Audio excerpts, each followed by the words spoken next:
Again, this is one of those pictures that I have no idea where I came across this one, somewhere on the internet, obviously. Again, I did not cite it. I should have cited it at the time.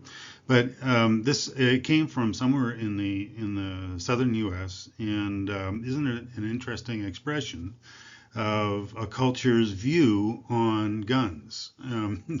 And so the perception of guns in a particular culture.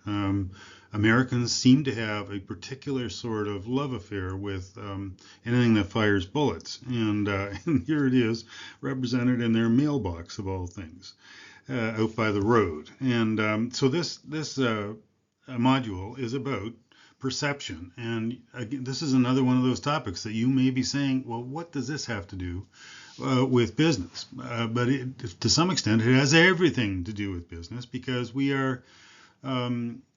each individual and as members of a group of various groups sometimes this particular person may be a member of the National Rifle Association as an example, some organization that has a mission to protect the right to bear arms or something like that. Who knows? But anyway, we each have a way of seeing the world. And so you'll hear me use words in class and maybe in my notes here, like worldview or paradigm or perspective, yeah, I guess those are the big three. And those are sort of synonyms for each other. So the way and when I say see, by the way, I don't mean necessarily our eyes, what our eyes do. I mean what our brain does. Our brains are the cognitive instrument, the thing that interprets the information that comes through our senses. Most importantly, probably our eyes. But it's in the brain where perception happens. It's a cognitive process. And so buried in everybody's brain are a bunch of programs. If I could use the word programs as in like software programming, we all have very particular individual programming that relates to that filters the way we see the world, our worldview, our perspective. So many of the things that I talk about in class, or some of your professors around the building as well, some of your business professors around the building, reflect a particular methodology. So there's another word that sort of reflects a worldview or a perspective. So a methodology, though, refers to how we understand through research or scholarship what's going on in the world. So methods are, steps we take to do research, and methodology really describes the bigger sort of set of assumptions and so on that go into creating research questions and then answering those questions through various academic or scholarly or even scientific methods. So among some of your professors, you will find feminists like Dr. Dye and some others like Dr. Price and myself. We all do some feminist work. We look at organizations through a feminist perspective. How is it that organizations are gendered? How are they gendered? Why are they gendered? Could we build different organizations? These are the sorts of questions that we might ask. And another methodology that's used in scholarly terms is called post-colonialism. So this is also a fancy word for racism. How does race play out in management and organization studies? So we use a methodology called post-colonialism. Well, why post-colonialism? Well, all of the colonies, all of the colonized people in the world, virtually all of the colonized people in the world, if you go back, a few decades to a few centuries ago, they were all non-white people from places like Africa, North America, South America, Central America, Australia, and so on. And even Asia, of course. These people, these places, were colonized largely by European powers. And so now that colonialism is not exactly a thing of the past, but it doesn't have the same sort of It exists differently today, I think, than it did, say, 60, 70 years ago. But there is still a hangover effect from colonialism, and it affects people who are not white.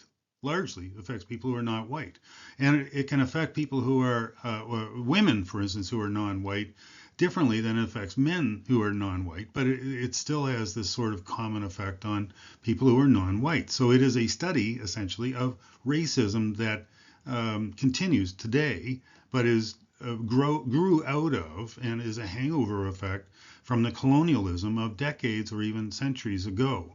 Right here in North America, right here in Canada, for instance, we colonized the indigenous people. We dispossessed them of their land and of their resources, and we told them they couldn't hunt anymore. We told them they shouldn't fish anymore. We took the land that the university sits on. It was indigenous land. It was occupied by indigenous people. We took it. And not only did we take it, that is European settlers, not only did European settlers take it, my ancestors, by the way, and probably yours as well, not only did we take it, we took it violently. In many cases, if they weren't going to give it up, if the indigenous people weren't going to give up their resources, we were going to take it from them no matter how we did it. Through disease or murder and actually we continue to do that today through government policy. Yes, that's right. Government policy still today has the effect of, and I'll use this word guardedly, but much of the policy that has been aimed at indigenous people for the past 100, 200 years has been for the purpose of genocide, to bring an end to indigenous culture in Canada. And it's still going on. We still treat indigenous people in a way that is patriarchal or paternalistic, especially in the organizational setting. The organizational setting is anything but rational. There is still plenty of discrimination to go around. So that's post-colonialism, by the way. And of course, you're familiar with managerialism because virtually all of your other professors are dedicated to teaching you what they believe is managerially relevant. Your whole program is built around the managerial perspective. And what's missing, but some professors like Dr. Price, Dr. Shelley Price, Dr. Kelly Dye, and myself, some of the things that we bring to our program is that we don't ignore these perspectives, that we understand that these perspectives are important to the study of management and organization, and therefore important to you because they continue racism and sexism and so on, continue to be active forces in the workplace. So this module is in fact motivated by both a sort of sociological perspective, how management and organization affects groups, like racial groups or sexual or gendered groups. But it also looks very closely and is inspired by, as well, heavily inspired by a psychological approach as well. Well, why psychological? Well, individuals, many people, aside from their sociological groupings and so on and their sociological experiences, many people possess, we all possess certain biases. We see others in particular, but ourselves as well. We see others through faulty filters. And our biases, like prejudice as an example, and stereotypes, are very, very, very common biases. We tend to see people through these filters, and many people are never aware that they're filtering the world through these biased lenses. They are not aware, and that, of course, because they don't leave these biases at home. When they go to work in the morning, they come to work as well. They exist in the workplace. Just to give you an example, many people in human resource management advocate for removing names and other identifying information from job applications because so many people will see a name and associate a race or a gender or a geographic origin for a person, and they'll make assumptions about that person. Instead of seeing the person as simply first a person, they will see them as a member of a group, and they will make decisions based on that. So our biases, our prejudices, the stereotypes, they make up a huge portion of our behavior in the workplace. And most people, as I said, I would argue that most people are virtually unaware that they possess these biases. So this is just a beginning, but we will explore some of these sort of faulty ways of understanding the world and seeing the world in this module.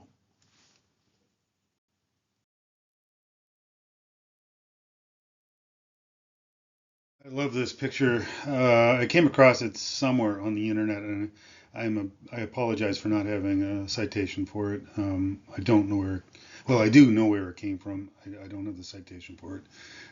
It's a photographer, name forgotten again, but I remember that he traveled the world looking for unusual things to photograph, and so when I first looked at this picture, just sort of, you know, probably looking through a bunch of pictures, I said, "Oh, isn't that interesting? There are a bunch of sheep, and they all seem to be pointed in a similar direction, and like almost in lines." And then it wasn't until I could look a little bit closer, and suddenly I realized, wait a second, those sheep have bum cracks. Those aren't sheep; those are people. And so yeah, he traveled the world, and I don't know if he's still active. Like I said, I can't remember his name, but he would travel the world taking photographs of interesting things. And I think this was in either Australia or New Zealand. Not really sure about that. Um, and so he had to get these people organized, show up, take all their clothes off, and then get them sort of in sort of lines and pointing in the same direction. And anyway, so, but isn't it, from a perceptual point of view, isn't it interesting that if I wasn't really paying attention, how I thought it was one thing when in fact it was something completely different? And doesn't that describe so much of what we see or don't see in the world?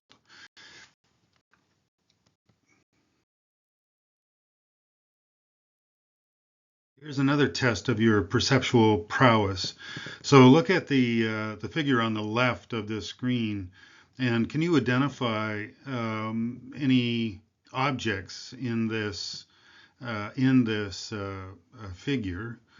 And I think like 90% of you at least will be able to almost immediately identify that the figure in white seems to be sort of like maybe a bird bath or a vase or something like that. But you can also make out two faces looking at each other. Well, you can see eyebrows and eye sockets and noses and mouths and chins and all that. So anyway, that's a relatively easy puzzle to figure out. But now look to the right and tell me what you see. And typically, this will screw up probably 90% of the class. So 90% of the class got the first one almost immediately, but about 90% of the class won't get the second one immediately, and it'll take most of you a few minutes to figure it out.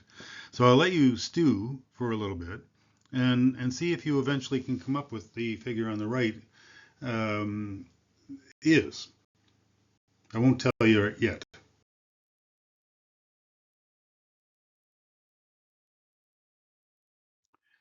So yeah, this is the topic of perception, how we perceive the world, our how we make sense of the world, and we can understand it on both an individual basis as well as a group basis. So as I was mentioning at the top of the presentation, that there are methods for understanding the world from or at least the way we experience the world from a race point of view, from a sex point of view, gender point of view. Feminism is essentially a way of seeing the world through a gendered lens, a woman's vision of the world. And post-colonialism is a way of seeing the world through the eyes of people who are non-white, people who have been formerly colonized, and so on. So it's our perception is our ability to perceive the world. It's a dynamic, it's a psychological process, sometimes referred to as a cognitive process. So cognition means thinking. It's the way our brains work. They cognate, and it is not a sensory process. It is a mental, a cognitive, a psychological process, so that we take information in through our senses, and we do that selectively. By the way, I would think most people are probably visually oriented, but many people have a strong auditory or strong read-write type of orientation as well. I have learned in my later years, I have learned to love reading. I read almost voraciously and almost voraciously. Not as there are others who read more than I do for sure. But it's a way of taking information in about the world, but then we use our minds and programs in our minds to process that information. So it is this, like I said, this cognitive or psychological process. So it's how we select, organize, and interpret information from our environment through our senses, of course, and then formulate mental images. Um, it's largely, even though it's an active process, it's largely an unconscious process. So there is perception going on almost all the time. When we close our eyes at night, we may still, we still dream. So there are still things going on in our minds that help to organize, our perceptions. And have you ever been woken up in the middle of the night by a sound, right? So our senses don't turn off, our brains don't completely turn off, but they give us a little bit of rest once in a while, hopefully. But it is this unconscious process. We largely, humans, are not aware of their biases. They're not aware of their particular worldview. It's just something that exists, and until they contrast their ways of seeing the world with somebody else's or with another group's, based on sex or race or whatever, they're not really aware. So awareness, this is one of the reasons you go to university to become aware. So, by the way, I think I've already said it, but if I haven't, please, if you see any more images like the preceding ones you think are interesting, please send them along to me. I'd really like to see them. There are some tremendously interesting ones.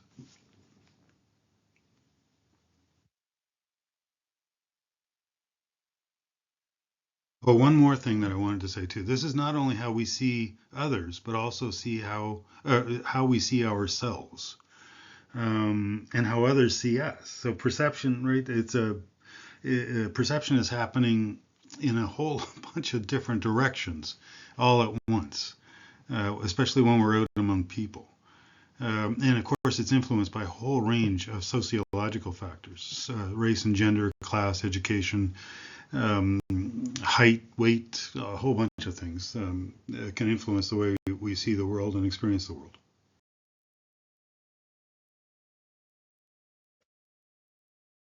So, as a topic of study, perception is, very interesting, but also very important to a good education. And one of the problems with a business education is that it's deliberately, almost always deliberately constructed to represent only one worldview, the managerialist worldview. But everybody, virtually everybody, I, I guess there are people who don't, but virtually everybody experiences the world through management and organization at some point in their life. And they experience it differently depending on, their race, gender, and so on. So understanding how and why people perceive the social world the way they do helps us anticipate that people's interpretation of events and issues may differ. So why your other professors may see, what they do differently than yours truly does. Can be both valuable as an aspect of effective decision making, but it can also be a tremendous barrier to understanding alternative views of reality. How is it that, for instance, worker co-ops are there is such a blind spot for cooperativism in a business school? These are cooperatives are businesses. How is it that they don't have better representation in a business school? It's a blind spot for your virtually all of your professors. There are only 2 or 3 of us in the business school who actually know anything about cooperatives, from our own involvement.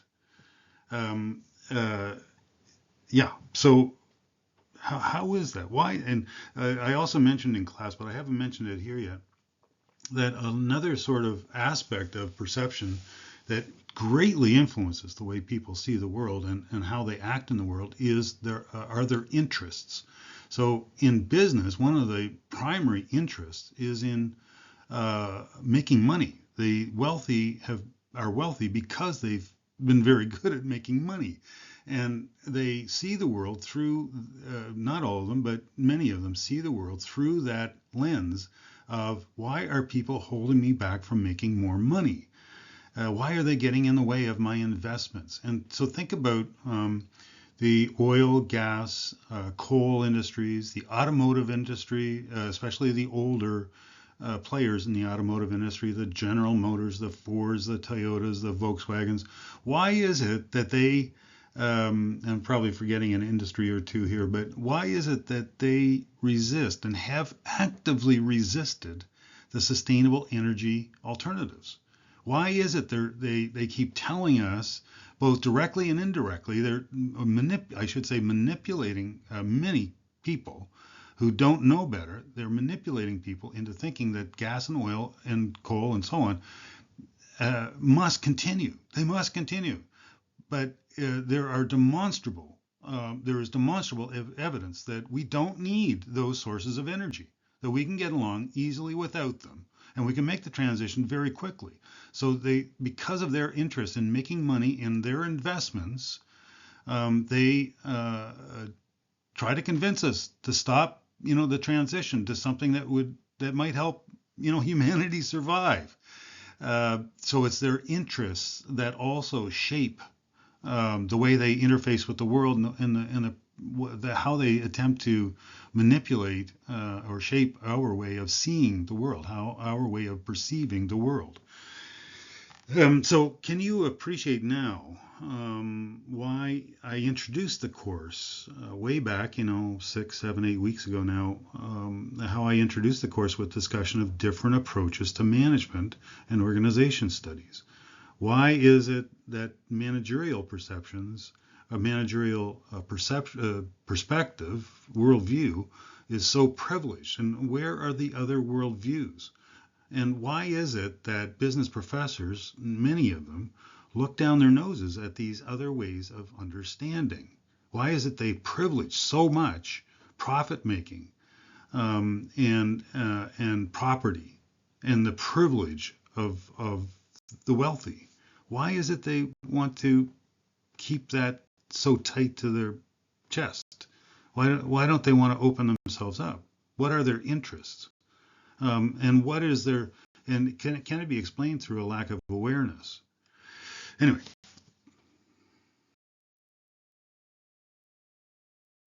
so I've already talked about a lot of this stuff, but think about it again, perception as a topic of study. How many different other topics are related to perception? How is perception related to gender, for instance? I tried to show in class, and I will try to send this on to you, a video of Saoirse Ronan on a late night British TV show, and how difficult it was for her to make a point about violence against women on a couch full of men. It's very interesting to see. I'll try to find it and attach it here if I can. How have we been socialized, for instance? Just think, like most of us came from someplace in Nova Scotia, maybe Halifax, Dartmouth, or maybe a small town around the province. Some other people came from outside of Canada. Some people came from across Canada, and so on. How is it that your perception has been shaped by where you come from? And what about the current context? What are the in sociological sort of approach to business and management? We sometimes talk about the large social formations that shape the way we see the world. So when I was your age, a large-scale social formation was the Cold War. It was this, huge Cold War, as in not hot war, between the Soviet Union and the West, led by the USA. And almost everything that you see today in your textbooks was shaped in some way by that large-scale social formation. The way I see the world is at least partly shaped by that uh, titanic struggle between the West and the Soviet Union. Um, what is your context today? Is it there's a sense of rebellion in the air, and I'm not sure if it'll last, but it scares the hell out of me. But maybe it doesn't for you. Maybe it represents a good change. There's a sense of, well, I've talked lots in class about how technology is changing rapidly, it probably as rapidly as it has in 100 years, in a century, and it will bring about huge change. Now, how is it that some people feel comfortable with that coming, and other people are maybe completely unaware, and other people still are fearful of the change coming. Class, how our socioeconomic class might influence the way we see the world. I come from a working class background myself, and it's shaped, it's partly responsible for why I am so concerned with workers and their experience of management and organization. Our race, of course, shapes it, not only as a victim, I guess, of management and organization, but also as a way of shaping the way what we value in management and organization, or what we shouldn't value maybe as well. Ethnicity, leadership. Why is it we lean so heavily on leadership for our sense of what is right or what is wrong as well? Why is it we just can't seem to develop our own sense of leadership? I've talked about that, of course, last week. And what about our motivation to learn? What are we motivated by, in the moment as we're perceiving the world? I think I mentioned and it's actually in a subsequent slide. One time I just made a new small investment in a small business in the Dartmouth area, where we sold used original equipment and new aftermarket equipment to the auto industry, to basically individual buyers. So shortly after that, I saw a car accident on the nightly news, and people had been badly injured in the accident, and a car was sitting upside down. But what drew my attention, my eye went to the wheels, because the hubcaps, or the wheels, were an important part of our business. And I was curious, okay, what kind of wheel is that? And so on. So my perception was being shaped by my motivation at that point in time, my interest in that point in time. And of course, the list of these things is endless. You can keep writing down things that influence the way you see the world. You should probably try that as an. So I've already begun talking about different things that shape our perception. Our needs or motivations at that particular point in time. If we're hungry, how do we see the refrigerator when we're hungry? How do we see a supermarket when we're hungry, and so on and so forth? And our emotions clearly influence our attitudes. And that influences how we see the world. And as I've mentioned earlier, perception is a conscious or unconscious process as well. Sometimes, we are actively sensing the world, like when we're doing research, for instance. But most of the time, we're sort of in a subconscious or unconscious sort of mode, and the world is happening around us, and we may or may not be paying attention. So we may or may not be conscious of what's happening. Conflict can also change our perspectives. It's been about 2 years, I think, since the Ukraine-Russia war started, and that has changed my perception of European politics in particular, and not in a good way. And of course, having a presidential candidate like Donald Trump has certainly, it has not helped my perception of the right wing interests in the U.S. in any way, really. That kind of conflict grates. In fact, I've tried to turn off the news as much as possible, and that's very unlike me. For the past few weeks, it's just overwhelming, it's anxiety inducing. So there's this thing I've mentioned before, selective perception. How do we choose what to perceive? Sometimes we are looking for something, some kind of information, and other times it's just sort of coming to us, it's a kind of a neat sort of process if you think about it. Every once in a while, when you just suddenly become aware of something, like think about, maybe in your relations, when you suddenly become aware of your love for somebody, or how valuable somebody is in your life. You see them, and notice how I use the language as well, right? So um, perception is often a synonym for perception is how we see the world, right? Seeing is we clearly, if it's a cognitive process, we don't really see the world. We perceive the world, but seeing is, for many people, that's the sort of primary way they take information in. And so are we selective about which senses have priority, and so on, right? So we also, just to finish this up as well, perception and action involves, a tremendous number of attribution errors. In class this week, I showed a couple of websites that came up, or a search on perceptual biases produced a couple of dozen anyway named cognitive biases, and or perceptual biases. Both terms sort of mean the same thing, and they're our brains, our minds make so many mistakes, and so many different kinds of perceptual mistakes that many of them have names, and there's probably something like 3 dozen at least named biases that we could come up with, all psychological or cognitive issues.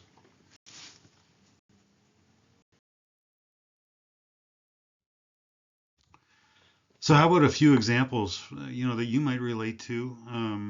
First, how about an example from university life? Have you ever overheard another student implore a teacher or professor to just tell them what they need to know for the test or to get a job or for the assignment, as if there was no value in figuring out things for yourself, right? What are they motivated by in that moment? Their need motivates them to discard other knowledge or learning because it is not seen to be useful in the immediate future. Some of your professors are like that too. I remember hearing an accounting professor who didn't have a lot of education outside of accounting, to be fair, but she thought it was kind of a sin that students would want to take courses outside of accounting. Why are they wasting their time? And so anyway, so she's sort of displaying this a narrow sort of perception of experience. And how has your experience of university become more instrumental, like in this example, or do you remain open to learning? So in this case, instrumental means that you just want to know what the answers are so you can do your assignments and write your tests and get your degree and get out in the world and earn money. So your effort here leads to, or is an instrument of whatever comes next. It's like having a tool. Getting your BBA is like getting a tool for the rest of your life. So that's an instrumental relationship. And I've already mentioned quite a bit about mental models. So why is it, we see the world the way we do? Another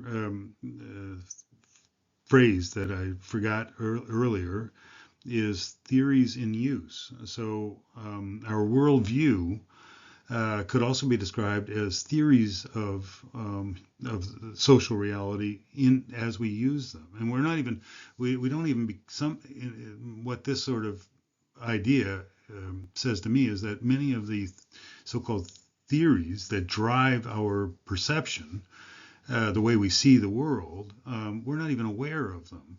And we don't become aware of them until suddenly we're confronted with them. So something comes up, and then suddenly we become aware, oh, I may be a little bit prejudiced, or maybe a lot prejudiced, or something like that. You see, so we don't really, and somebody may have to point that out to us. That the way we talk about, you know, race or gender, or may indicate that we have these biases, and we're not fully cognizant. There's that word again. We aren't fully thinking about, aware of these biases that control our minds, control the way we perceive the world. So what theories in use do you have? Just an example, by the way. When I try to use alarms as infrequently as possible these days, but if I use an alarm in the morning to get up, the theory in use is that if the alarm goes off, if I get up and get going, I'll get to class on time, or I'll get to my canoe practice on time, so that's my sort of theory. I know that sounds a bit goofy, but we sort of have these everyday sort of occurrences, and they're to some extent driven by what might sound like a goofy sort of premise or theory, but if we don't have these, how do we know what to do? So again, our minds are sort of clutters of these perceptual processes that many times we're not even aware of. And so many times because we're not aware, we don't realize that that we're not seeing everything. We're not seeing it in a particular way, and we may not be seeing it the way other people do, and we may even block recognition of new opportunities because, well, that's just not what I do, or something like that, at least, right? I mean, think of your own example. I've already alluded to this experience of my own. When I invested in a small business where we sold used original equipment for cars as well as aftermarket equipment. And then for weeks afterward, every time I was sitting in traffic or even watching the news, all I could see were, we sort of specialized in wheels or wheel covers. And, so sitting in traffic or watching the news, I was watching the wheels on the other vehicles. Certainly not the people. I had little concern for the people, but I was trying to, at that point anyway, because I was new to the business, I was trying to identify wheel covers from alloy wheels or other kinds of wheels that were available back then. By the way, we used a lot of wheel covers and not so many alloy wheels or steel wheels or things like that. So it was a different kind of world. Anyway, so that influenced the way I saw the world, deeply influenced the way I saw. Some other ways that our perception is shaped. Perhaps we're deeply embedded in a particular ideological narrative, like capitalism or managerialism, and that stops us from understanding why what happens in the workplace can be understood from a gendered or a race point of view. And thinking that those other ways of seeing what happens in the workplace are irrational. So many people in the managerial perspective, or deeply embedded in the managerial perspective, they think that what we're doing when we're using gender or race or some other perspective isn't real business. Because to them, real business is the technology of business. So the balance sheets, the present values calculations, the marketing strategy, and on and on. I'm sure you have many examples of your own from your year or two of study. And so how does that ideology, managerialism, by the way, is an ideology. It's not just, it's a set of values, coherent values and beliefs. It is a very, very particular way of seeing the world, of perceiving the world, and it blocks us from other ways of seeing.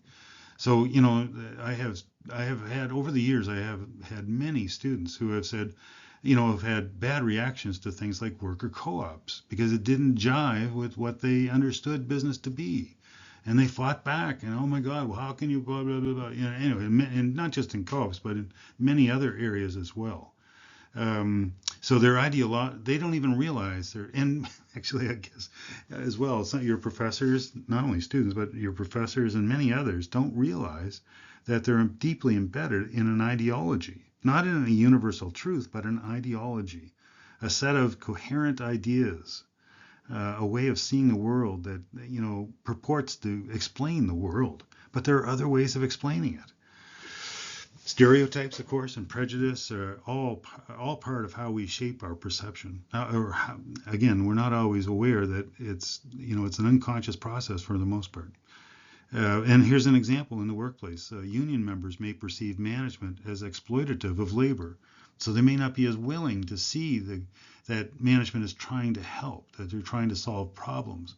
And likewise, on the other hand, managers may want to see workers as preoccupied with doing as little as possible while maximizing their pay. So the stereotyping and prejudice and ideology goes both ways, can go both ways. But I've never been in a place with a union where the union's job was to lower the amount of, effect that the union members had. They wanted to be productive. They just simply had a different view of how to be productive. And managers, I've said this before in class, but I'll repeat it. Managers aren't necessarily bad people. The problem is that their interests don't align with other people in the organization. And their interests tend to disadvantage other people, like workers, as an example. Sorry. Here's another exercise. What if your supervisor came into the office wearing a Hawaiian shirt, blue jeans, and sandals? You've seen me dressed that way. I think most of you have anyway. What would you think about her or him? I have colleagues, for instance, who go to class with suits and ties on, and they think that that's the way that the world should work. I go to some conferences. I show up in my Hawaiian shirt, and they show up in their, at least in a sport coat and in a collared sort of shirt of some sort. But in many places they show up with ties on and stuff like that, and they have a very different view of the world than I do. I'm a little more relaxed about it, more open to experience perhaps than they are. And they seem to be wearing a uniform, which says something. And I'll leave it to your imagination. Uniform. Think about the use of the word uniform. You're wearing a uniform so you look like others, so you're uniform in appearance, but does that also mean maybe that you're uniform in your thinking? Think about that. I reject that. I revolt against that idea that I should need to align my views with others in order to be uniform or to conform. You know the word conform? I want to remain an independent thinker. And as an academic, that should be my number one goal in life, to look at what's going on in the world and determine as independently as possible, rather than following particular interests, what truth might actually look like, an alternative truth, if a universal truth is not available. And of course, a universal truth in social reality is virtually never available. So what if I wore that into, different settings, like a bank, a military base. Oh, military base. That's a good example. Or what about a classroom? How do students feel when their professor shows up in a Hawaiian shirt versus a suit and tie?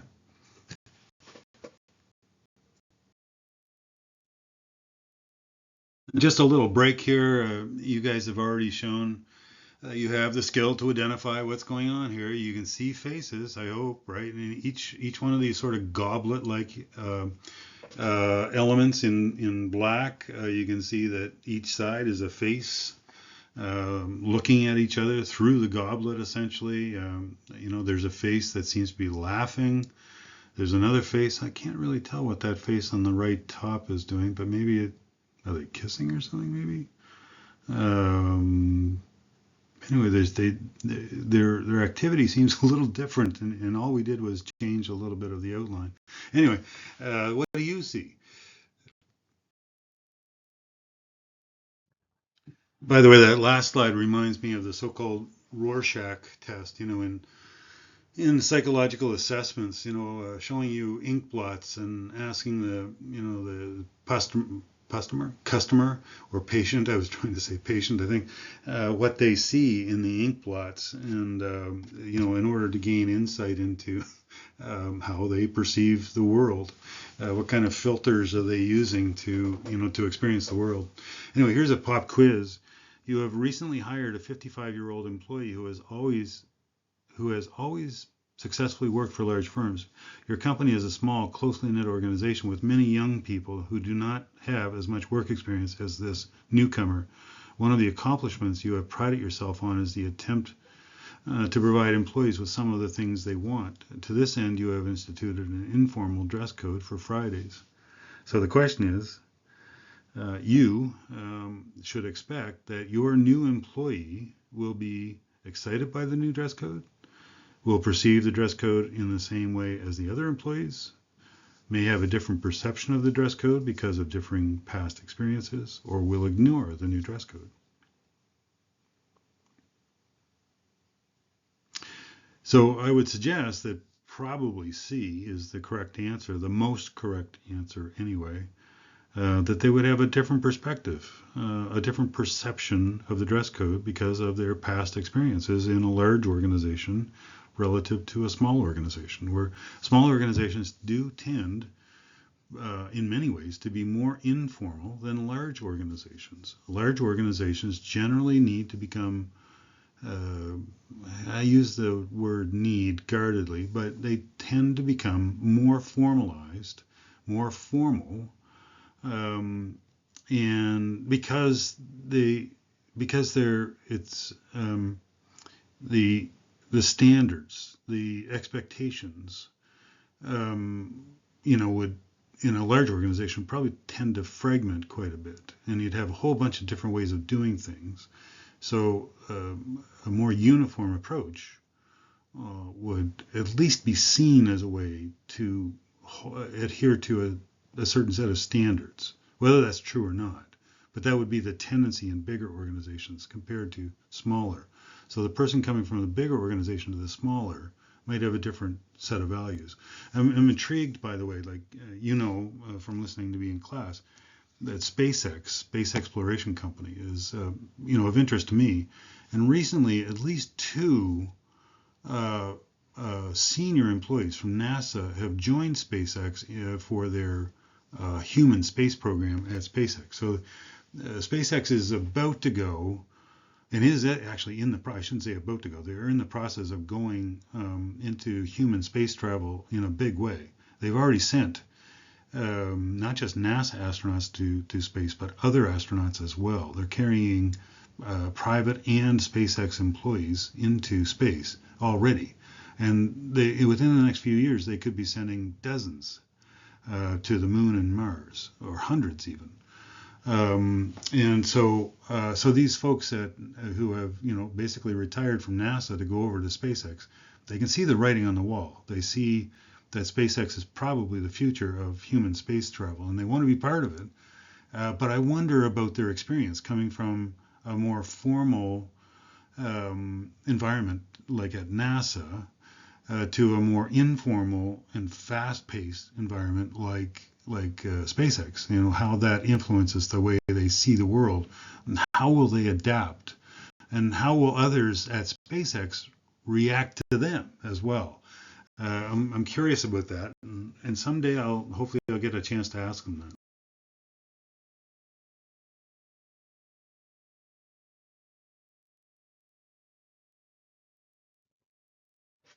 So you may have heard me mention this idea called attribution theory in class. And it's again another psychological theory of how we make sense of others and ourself. And it's actually a relatively straightforward sort of theory. It's not terribly complex, but it has tremendous implications for the way we talk about ourselves, see ourselves, and talk about ourselves, and see others and talk about others, or take action toward others as well. So it explains how we judge people differently depending on the meaning we attribute to their behavior in a given situation. So there are two major ways that we attribute their behavior. The first is an internal attribution. So an internal attribution is a perception that the person's behavior is due to something inside the individual. It's like motivation or ability, rather than the situation or fate, something external to the individual. So the internal attributes are things that should be under the person's control, like getting to work on time, being motivated to complete a task, and things. Those are thought to be internal and things that are under the person's control. External, on the other hand, external attributions is the perception that behavior is due to the situation or fate rather than the person. So something happens outside of the individual. So, and by the way, something like illness, as an example, disability. These are thought to be things that happen to the person, not because of the person. So for me, for instance, I know I'm probably regularly misjudged, partly because I'm 50% deaf. I have no hearing in my left ear. Now, that's not because of something I did. It's because I have a bone disease that essentially grew over my left ear and can't be fixed. We tried fixing it many times. I've had quite a few surgeries on that ear, but nothing was done in time to save the ear, not successfully at least. So I lost it, and now I'm more than 50% deaf because of that. But because I cannot always hear well, say in a classroom situation, I'm sure people will be making judgments about poor old Dr. Grant. He's getting old and feeble and he can't hear anymore. When in fact it's not that at all, of course. It's, that I have a bone disease. So that's an external attribution. Another favorite example I like to use is, what if it's snowing outside and you're late for a meeting? So, the snow slows you down and maybe makes it dangerous actually to get to your meeting. So that's an external attribution. That's something you have no control over, or very little control, I should say.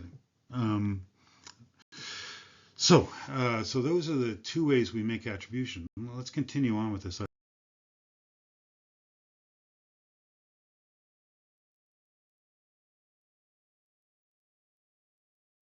So this diagram outlines the rules of attribution. So these are see how the rules are put in quotation. So they're not exactly rules, but they're sort of explanations for how people's cognition works to determine whether it's an internal or an external attribution. When somebody comes in late for a meeting, for instance, what kind of rules might give us information that would tend for us to see the lateness as either internally attributed or externally attributed. So in the first box there on the left, you see, is the behavior consistent with other behavior? So let's say I'm late for a meeting, but I also tend to be consistently late with reports, or consistently late with phone calls, or consistently late with anything else really. Then there would be a high level of consistency with other activities. And so that would tend to cue or signal to somebody else that there's probably an internal attribution. For some reason, Jim just can't get things done on time. The second box in the middle there is the behavior distinctive? Actually, let me come back to that.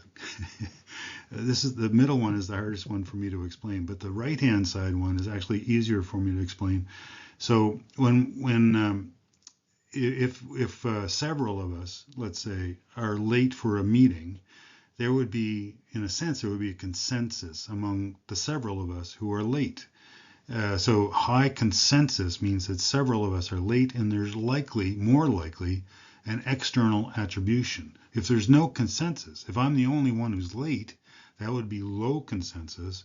I would be maybe the only person late, so that would tend to point toward, not 100%, but tend to point toward an internal attribution.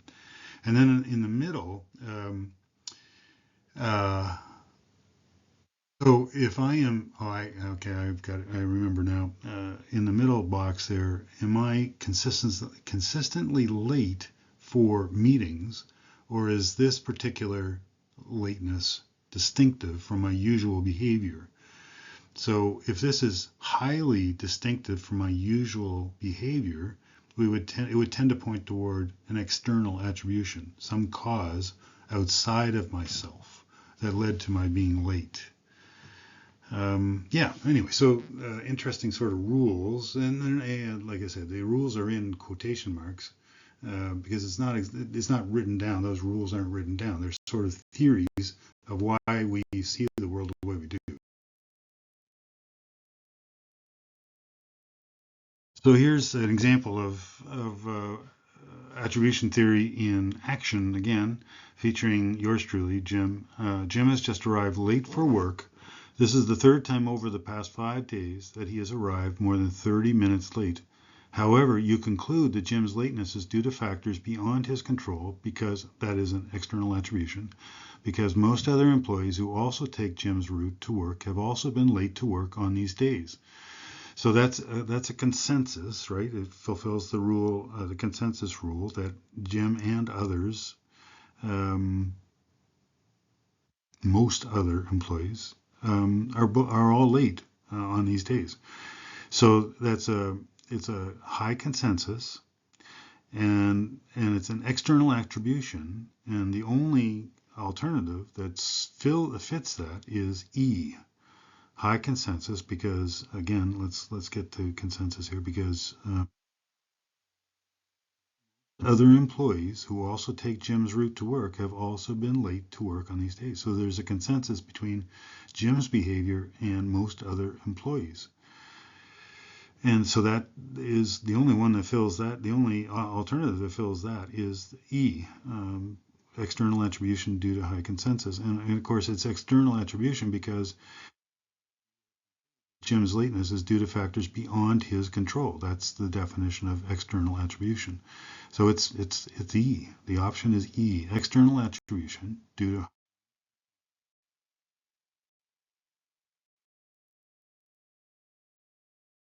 So to continue with attribution by theory, there are several biases that can be explained using attribution theory. One is the fundamental attribution bias, which is so common that it's called fundamental. It's thought to be so natural to people that it is fundamental. It's part of our natural experience. And so in fundamental attribution bias, we always attribute other people's behavior to internal factors. So the person who is late for work is late because he or she is lazy. So that's we're attributing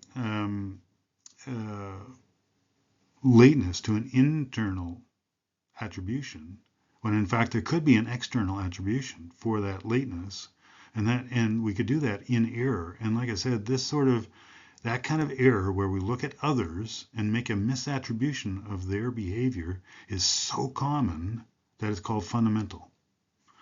And then another bias is associated with this theory is self-serving bias. So this is kind of the opposite of fundamental attribution bias. In self-serving bias, we attribute our successes to internal factors and our failures to external factors. So again, read this with me, self-serving bias. So it's how we see our own behavior. It's a self-serving our own interests, right?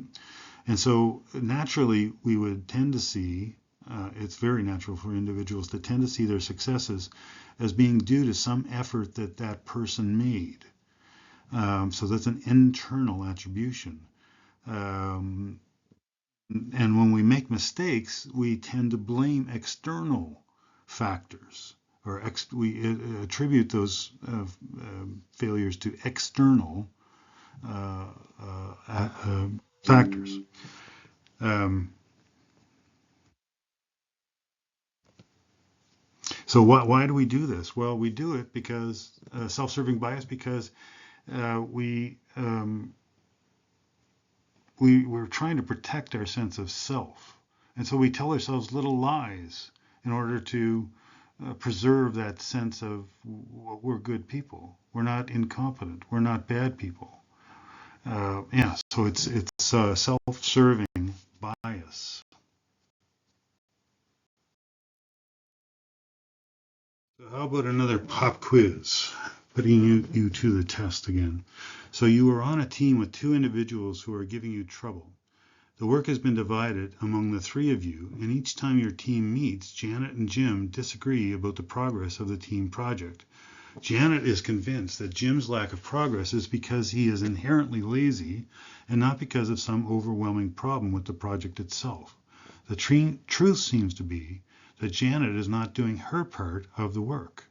So Janet seems to be guilty of, well, only two of these refer to attribution theory, I guess, to begin with, but um, which of the two, fundamental attribution bias or self-serving bias, do you think explains um, the, that she's not perceiving that she's not doing the work?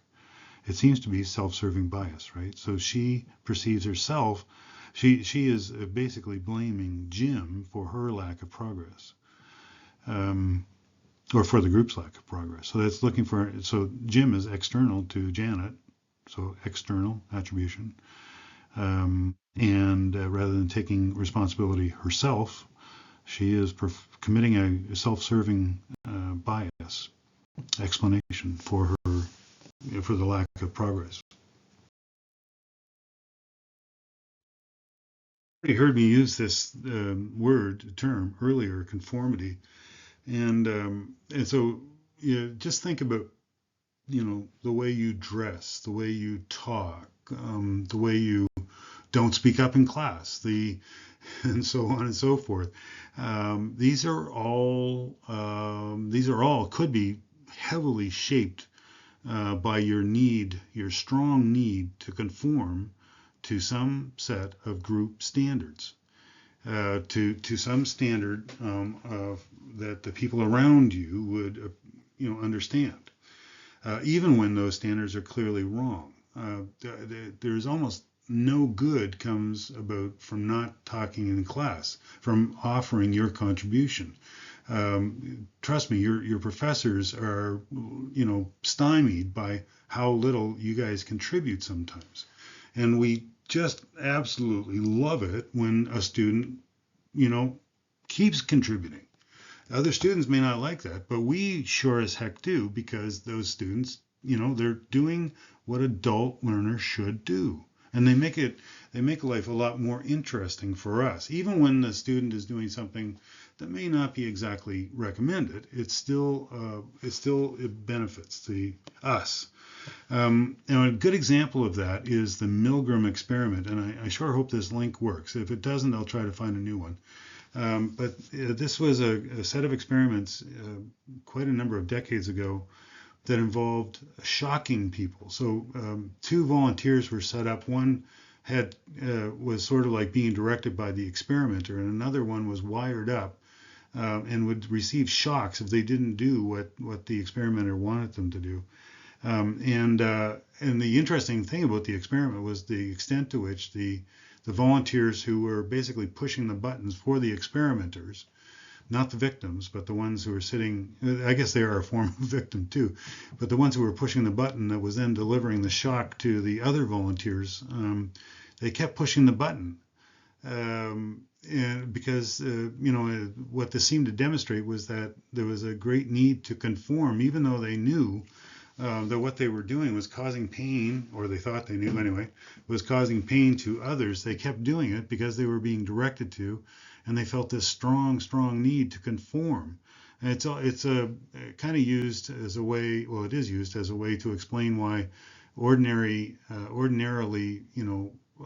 moral or ethical people might do things that are reprehensible, perhaps because they find themselves in a situation where some authority tells them to do something and they just simply cannot say no for some reason because they feel such a strong need to conform to that authority figure.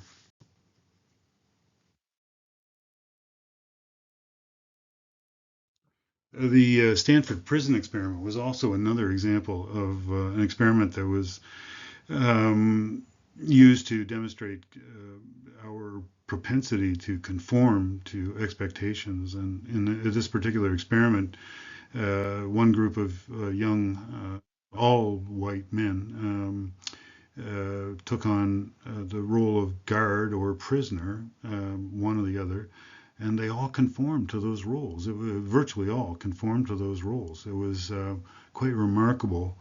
The experiment demonstrated how people were liable to both vicious aggression and self-confirming victimhood, depending on how they were assigned to different groups.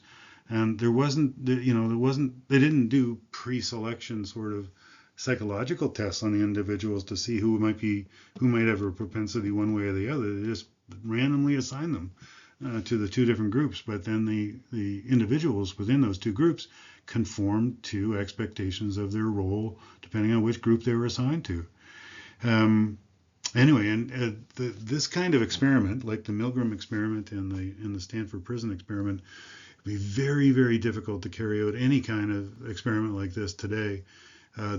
These were different times, and the work was new at that time in particular. Today we have severe restrictions on the kinds of research we can do, and inflicting harm on people is just not, part of. If an experiment involves inflicting harm on people, it's just not going to happen virtually. I mean, it's possible occasionally that happens, but there is a process in place to essentially, make sure that doesn't happen. And that also is true of, at least in the West, that's very true of, we have very strict guidelines on this, of animal testing as well, that animals should not suffer in an unwarranted way in any kind of experiment. That sometimes gets miscommunicated by people who don't understand what they're seeing. But there are very strict guidelines on how to ethically conduct research. So these experiments would be. I don't know how you would possibly do them today.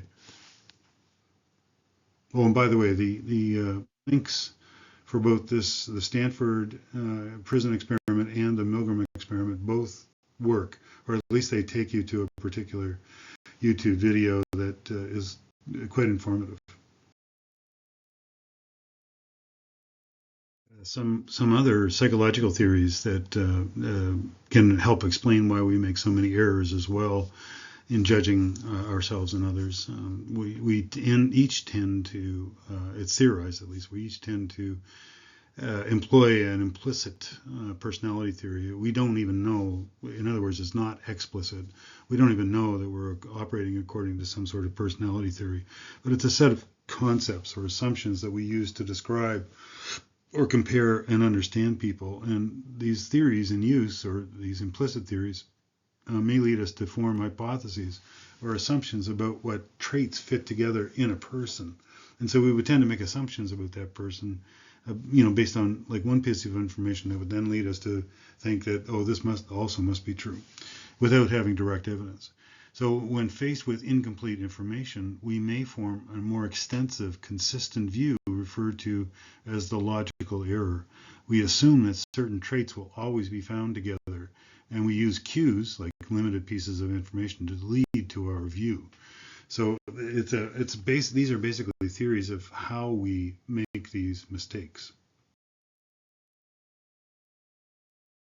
Another very interesting experiment from, gosh, like 75 years ago, 70, 80 years ago, Hare and Gruns designed an experiment in which they constructed the personality traits of two factory workers who were identical except that one went to union meetings. And the subjects were students in a psychology class who were presented with the list of traits for each worker and then asked to describe the individual. So you can see how it's a controlled experiment in a sense, right? So the results were that the word intelligent in a list of characteristics caused problems for some respondents. For many respondents, I should say. It did not fit with their image of a factory worker, and as a result took up an inordinately large amount of their time. 5 of 43 respondents denied the word was even in the list. Others were able to manage it by saying he is intelligent, but not too much so since he works in a factory. 8 others explained the apparent conflict by claiming a lack of drive to offset the intelligence of a factory worker. 5 others resolved conflict by promoting him to foreman. 3 recognized the disparity by explaining most factory workers I have heard of are not too intelligent. So you can see how people let this one piece of information sort of swell to inform all the other parts of the worker that they have no direct knowledge of, but they don't let that stop them from making summary judgments. So to continue our analysis of the Hare and Gruns experiment, the results also included, in contrast, descriptions of factory workers. A factory worker who was not specified as intelligent or a union member were very uniform. They were likable and well-liked. They were mildly sociable, happy, uncomplicated, and well-adjusted sort of person who was very intelligent but tried to keep abreast of trends in sports. They also described students' descriptions as patronizing and snobbish. One student description said, probably not too cultured and easily influenced by newspapers and movies, and can be led to do something by following the crowd. And I could say the same thing about university students, by the way. In conclusion, the students had a clear, well-organized image of a working man, and the attribute intelligent did not fit their image, their stereotype. Right, so see how context and unseen factors can influence your perception of another person.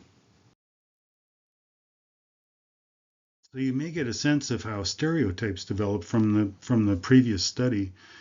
Stereotypes then is a knowledge or a thinking that links group membership to certain traits.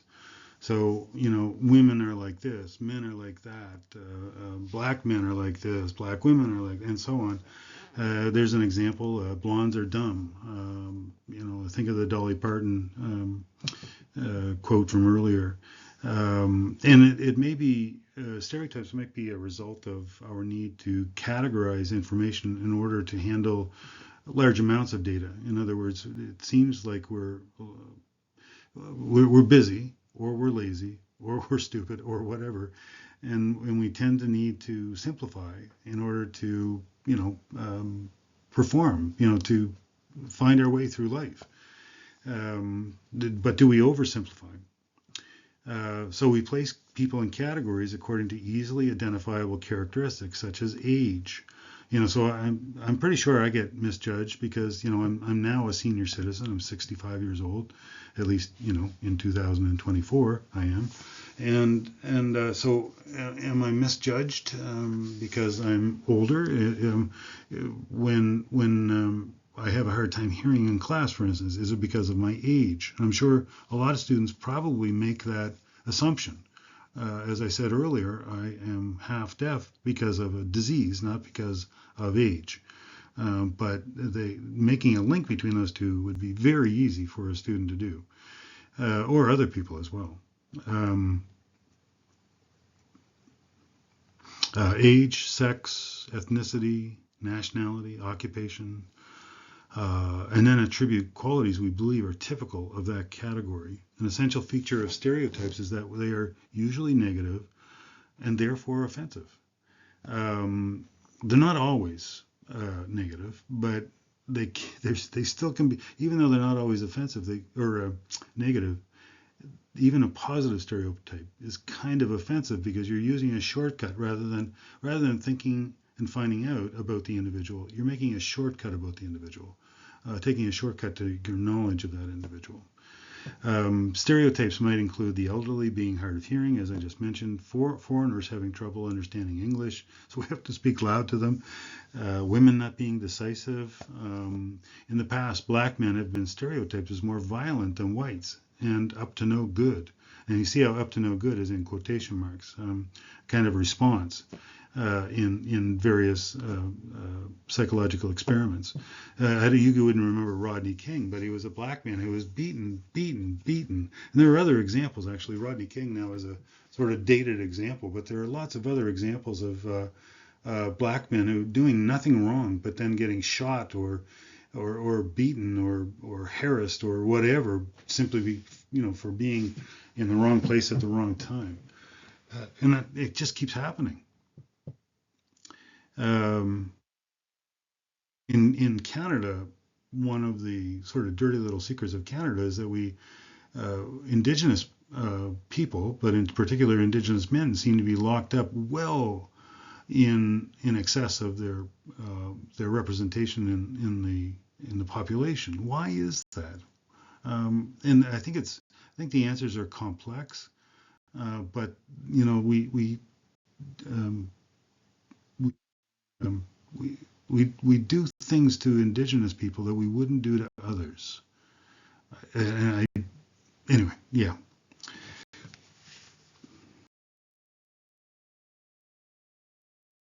So prejudice is a little different than a stereotype. A prejudice is an attitude, usually negative, toward a group or a member of a group. It tends to be driven by emotion. Yeah, there's quite often some kind of negative emotion tied up in that prejudice. It can distort our memory or perception of others. It leads to dehumanization of others and to intergroup hatred and violence. Prejudicial attitudes reinforce superiority, inferiority, belief systems that disadvantages some. And so, I asked the question I've asked earlier, I suppose, or at least hinted at earlier. How do you feel about older persons? How do you feel about people with disabilities? How do you feel about men who are nurses or women who are plumbers? There's a great example, actually.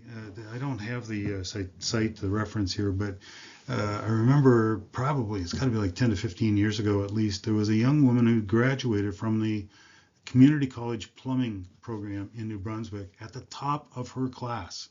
I think that's like a 2-year program or something like that.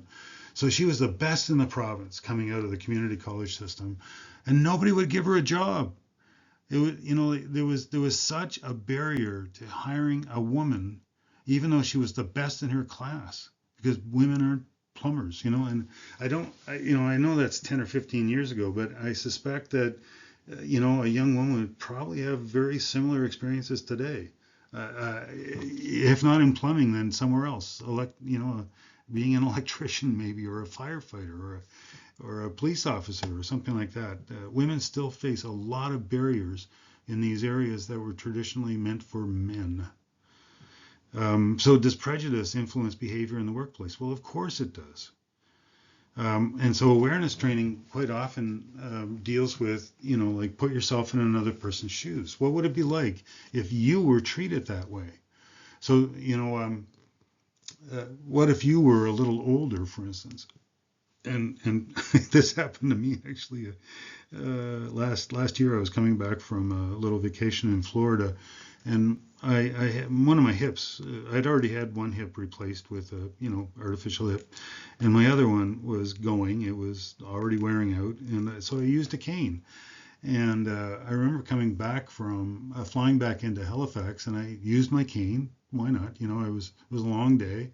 My hip was tender and sore, and I remember people getting out of the way because I was walking up to I took the bus home, because I was actually pretty fit and ready to go, and I took the bus home from the airport. It took me almost right to my door, and but people were getting out of my way because I had a cane, and of course I had white hair too. I suppose that didn't help.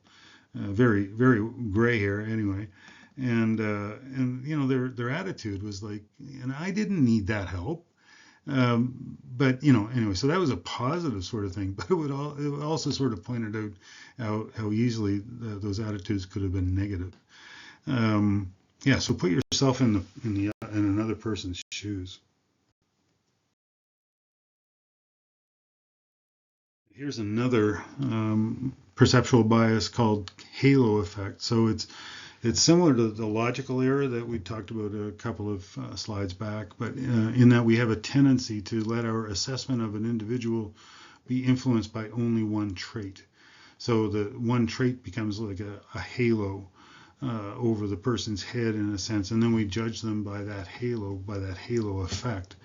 So oh, they're a nice person. They wouldn't do that. Managers, as an example, I've said this before, but let me repeat it. Managers are not necessarily bad people. I don't complain about managers because they're bad people. They're ordinary people who may do bad things, and they do it on a fairly regular basis. And so much of it has to do with the pressure they're under, the training they've received, the privilege they have as managers instead of ordinary workers, and so on and so forth. They conform in a sense to a particular way of thinking and doing things, not because they're necessarily bad people, but because they're conforming to expectations and context and so on and so forth. Um, so yeah, so there's a classic study by a guy named Thorndike a long time ago who demonstrated that officers in the military saw their men as either all good or all bad, which then shaped their evaluations of other qualities. So how often do we let our assessment of an individual get determined by something we dislike about the individual? Something, or we may not even be aware that we dislike that thing about the individual. So see the Stanford University prison experiment as an example, and there's another link there to some description of that experiment in Wikipedia. I think it still works. You can give it a try. I'll talk about the psychological contract for just a second anyway, because I think there may be a question in your quiz, on your multiple choice quiz, that might deal with the psychological contract. But basically, it's so you know the idea of a contract, and not always, but a good portion of the time at least, contracts are documents that are executed in a sense, like signed, and with solemnity and all that sort of thing. And we read the document and we should know what it says because it sets out, in particular, like in employment, it sets out the expectations of both sides in the employment relationship, as an example, in an employment contract. But there's a thing that goes beyond the legal contract called a psychological contract. So it's a set of assumptions that both sides will make about the other in the employment relationship about the debt or privilege or whatever owing to each side. And let me read a bit of this. The perception of employee and employer in terms of their mutual obligations towards each other. So obligations may be informal, imprecise, inferred from actions or what has happened before. So, for as an example, what happened before, like I got a promotion, let's say, before because I did blah blah blah. Well, why didn't I get a promotion this time when I did the same thing? Or why didn't I get recognition for that thing that I did before this time? And so it some actions can be go beyond our psychological contract. Maybe the employer comes along and gives us a bonus. Hey, it's Thanksgiving next week. I'm going to give you a turkey, as a bonus. The old Thanksgiving turkey or a Christmas turkey or something like that. And it's something that might be beyond the normal sort of expectations between employee and employer. But quite often it's a negative thing when the psychological contract, even though it's not written anywhere, but the psychological contract is breached in some way when your expectations are X and your employer, let's say, delivers Y, or vice versa. It can be the other way around as well. Obligations, psychological obligations, may be seen as promises or expectations. Obligations are important to the employee in terms of the relationship with the employer, and so and in reverse as well. Um, the cycle. This is one of the, just as an interesting aside, I guess, on this, many employers complain today about how employees have no loyalty to their employer. The good old days, employees were loyal to their, what employers fail to recognize is that there has been little loyalty to workers for decades. Workers have been increasingly at risk in employment relationships. And so, why would an employer expect loyalty when none is given? Like, give your head a shake there, Mr. Employer. Your psychological contract is crazy. It is imbalanced. So a psychological contract also has a lot to do with an employee's sense of fairness and trust in the employer. If the employer won't honor these small obligations, or maybe big obligations for all we know, is that that will lead, can very well, even though it's not specified somewhere in the contract, it can lead to a sense of unfairness, a breach of trust. So when the contract is positive, the employee commitment and therefore business performance should be greater. And vice versa, employer commitment as well. When employee perceives broken promises or expectations are not met, it will have a negative effect on the psychological contract or the expectations of the employee. And therefore, job satisfaction and commitment and loyalty may be damaged and maybe go all entirely away, and the employee leaves. So one of the things employers experienced during COVID was the Great Resignation or the quiet quitting, and these are essentially expressions of a lack of trust or loyalty to the employer in a time of stress and anxiety and so on. Many employees said, "I don't need this anymore. I'm getting out of here. It's not worth it."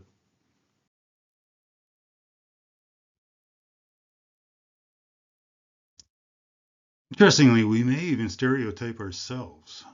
So, social identity theory is, again, another psychological theory, social psychological theory, that will align our concept of ourself with the some social group to which we belong or to which we attach ourselves.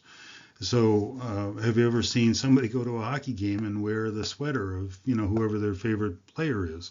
That's essentially an expression of that individual's identity with a social group, a hockey team, and in particular with a maybe a player. And some people will go to great extents to align their self concept with these social groups. How about people who what came to mind was an earlier discussion in this presentation about National Rifle Association members, and how they their sense of self is expressed through their membership in the NRA. I'm trying to think of a group that I belong to. I guess I could go on the sports team theme. When I was a young guy, I don't have a picture in my presentation, but when I was a young guy, I had a Montreal Canadiens sweater, and my grandmother was Quebecois, and she was actually a mix of Quebecois and Acadian, and she loved the Montreal Canadiens. She lived in the vicinity of the old Montreal Forum when she was a young girl. And so she and I, when I was like 5, 6, 7 years old, we would sit in her living room watching as long as I could stay awake anyway, we would sit in her living room watching the Montreal Canadiens play on Hockey Night in Canada on Saturday night. And so I was a great fan from a very early age of the Montreal Canadiens, and of course I still am. And it doesn't matter whether they win or lose, I'm still that fan, and I always will be. I identify for some reason with that. Well, you can see the reason, obviously, but even though I don't really care about I do care about how they're performing. I like to see them play well, but I will still identify myself with that club, that team, and that the idea of the Montreal Canadiens forever. So yeah, so social identity, our age, you probably hear me talking a lot about, how I'm different from you guys because of my age, because I'm different, because I have a different from, I can't experience life the same way because of my sex, my gender, my social class is a little, I don't really talk about that much in class, but my social class tends to be working class. That influences who I am. My interests, I hike and paddle and bike and stuff like that. And you may see pictures of me doing those things, pictures from events related to those things. Anyway, so we simplify by taking shortcuts in our perception, even of ourselves. The effect is to minimize differences between individuals within groups and maximize differences between groups. So, think about conflict, especially right now in terms of like the presidential election in the U.S., the conflict between white America and actually the most recent sort of conflict and controversy was involved Puerto Rican Americans and the nature of the island of Puerto Rico.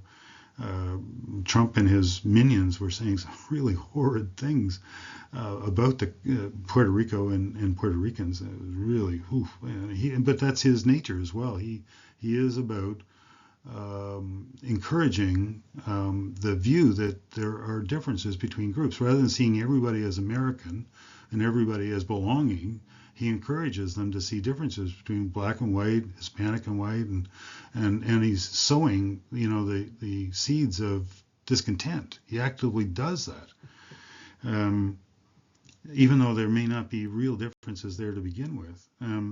So we make these simplified comparisons to reduce uncertainty, ambiguity, and to work out how to behave. And think about how many Americans follow that guy without really critically thinking about how unethical the behavior is, how unethical his behavior is. So, in terms of social identity and gender, think about the experience of women in organizations or in professions like engineering, as an example, or maybe being airline pilots. Recently, actually, this was about a year ago, I guess now, almost a year ago, I was flying back from a little vacation in Florida, and the person flying the plane was a woman, and she landed at Halifax Airport in a semi-hurricane. Oh my God, it was one of the most nail-biting landings at Halifax I've ever. And when I stepped outside of the terminal, I almost got blown right into. I had to fight to stay out of getting blown into the street or in front of the bus I was catching and so on. But she brought that plane in like it was just like wow, and I thanked her as I was walking off the plane because it was a skilled a landing for sure. But think about how we have treated women in jobs like that, and it's, engineering. If I was a woman going into engineering, I would be more than a little bit scared of my classmates because so many men in engineering are really, and I don't want to oversimplify or make too many generalizations, but they see the world in a particular way, and studying engineering doesn't relieve them of that sort of lopsided view of social relations. And so women who survive engineering, they get a lot of credit from me. One of my favorite executives in the world, I've talked about this in class before, is a woman named Gwynne Shotwell, who is the chief operating officer of SpaceX. She basically runs the company. And she's grown the company from around 100 people to like 14,000 people and grown the company to own virtually almost 90% of the launch to space industry. 90%. It's incredible. And she has 2 engineering degrees. Now, how the heck did she even survive engineering, and the sexism and even misogyny in engineering in order to become, such a highly qualified and competent and successful individual? It blows my mind, really. So there's still some prejudice against female engineering students, still a lot actually. from within the engineering, I mean, I've met enough engineers. I'm not impressed by, not all are this way, but I'm not overly impressed by their worldviews. They disappoint me. Social identity. Think about calling somebody a geek or a nerd because of maybe they wear glasses or they work in computers or so on and so on. And these can be helpful and not helpful, but mostly probably not helpful. They're fun, maybe they seem fun, unless you're the person on the other end of the stereotype. So this is the final slide, and I would just want to make the point that you're ostensibly in a program to teach you how to be a manager. Okay, that's problematic to begin with. But anyway, but if you go out into the work world and you do become a manager responsible for subordinates, for people who follow you, to what do you tend to attribute something like falling sales or any kind of failure to reach a certain performance standard? What would you tend to attribute that? Are you going to look inside the individual, or are you going to or are you going to tend to look at attributions outside the individual? So are you going to tend to see falling sales as a character flaw, like incompetence? Are you going to see it a problem of training, which would be an external sort of attribution? Or maybe another external attribution like the market or other conditions beyond your control? Or what about you're the problem? Or at least management is the problem? How likely are you going to be as a manager to see that the problem might be management? So how does a self-serving bias interact with an external attribution of a performance problem? How are you going to react? Will you have the confidence, the sense of self, to admit there may be problems in the way you or your group, your management group, do things? The problem with your business education, one of the problems, is that managers are virtually never problematized. Never. And again, if you find some management oriented, like teaching, material as an example, or anything else that problematizes managers, please let me know. I'd like to know, because I look and I can't find it. But yeah, I would venture that more than 50% of workplace problems are caused by managers, not by workers, by managers. So can you appreciate, though, how inappropriate your response might be if we attribute a behavior or an event to the wrong cause? How will you respond to that individual? Will it be fair? Will it be productive? Will you be a good manager if you do that? And so on. Okay, so that's it for this lecture. See you later.